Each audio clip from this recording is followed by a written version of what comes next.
City of Brass, as they say, is an Arabian Nights inspired roguelite melee game that visually and animation wise looks like a full price title in a lot of ways, but comes at a price at around €20.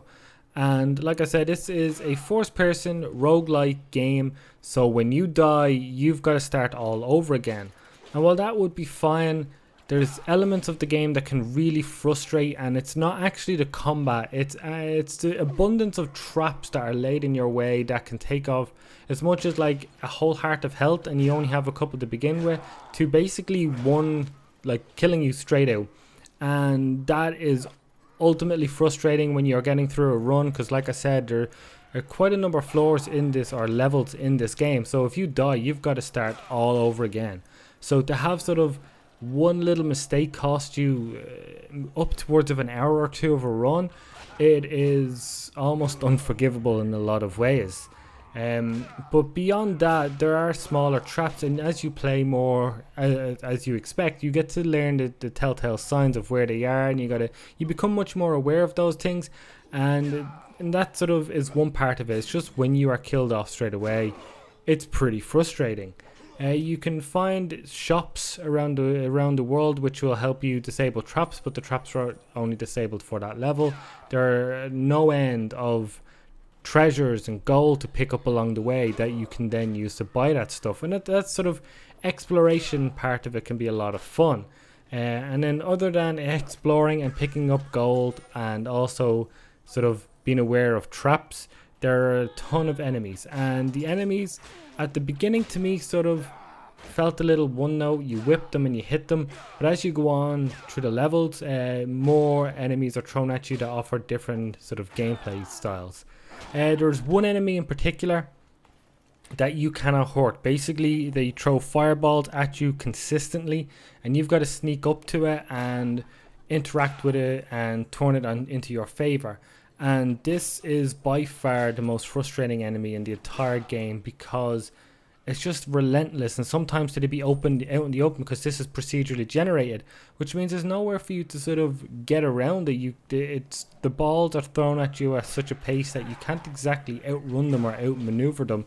You basically just got to take it to the face as few times as possible while you sort of turn it off, and that sort of can absolutely suck a run where you've made a few floors and then this comes at you and there's nowhere else to go, and you've just got to deal with it, and once again you are losing valuable health for unluck, really, to be completely unlucky. But other than that, like I said, when you die. There's a ranking system that doesn't really add much to it to help you, so playing more and more doesn't give you new benefits or new status boosts to help you along the way. There are sort of divine blessings and courses to make the game easier or harder, and these can be things like you have more health to enemies hit less, to there's less enemies on the screen, or in the level, and sort of less traps. Sort of it helps you, gives you less of things, but it doesn't exactly make things too easy either, because there's some of the more frustrating aspects, like I said, the guy that throws the fireballs, or the one hit deaths, or one fall deaths if they're a trap, still exist. There are a lot of little secrets though if you go exploring, and that's sort of the thing. The visuals of the game is quite beautiful, especially given the price of the game, and it can be a lot of fun to explore, especially say you see sort of these sand falls or sand waterfalls, I don't know what to call them, and behind it could be a big treasure. But like I said, I think the most impressive part of this game are definitely the enemies and how they interact with you. Sort of you can whip them. I never even mentioned the whip so far. So you have a whip, and a whip is used to stun enemies.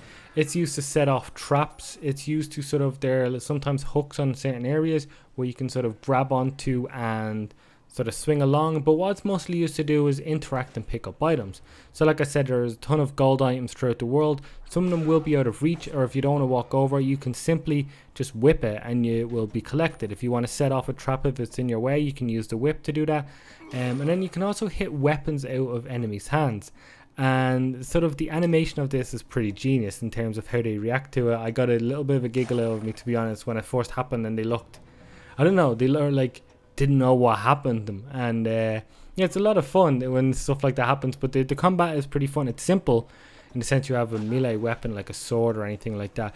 You can pick up little items throughout the world that will give you more health. It can change what your whip and your sword does, or your melee weapon. You can end up being a poke attack, which can help when you're sort of pushing people away.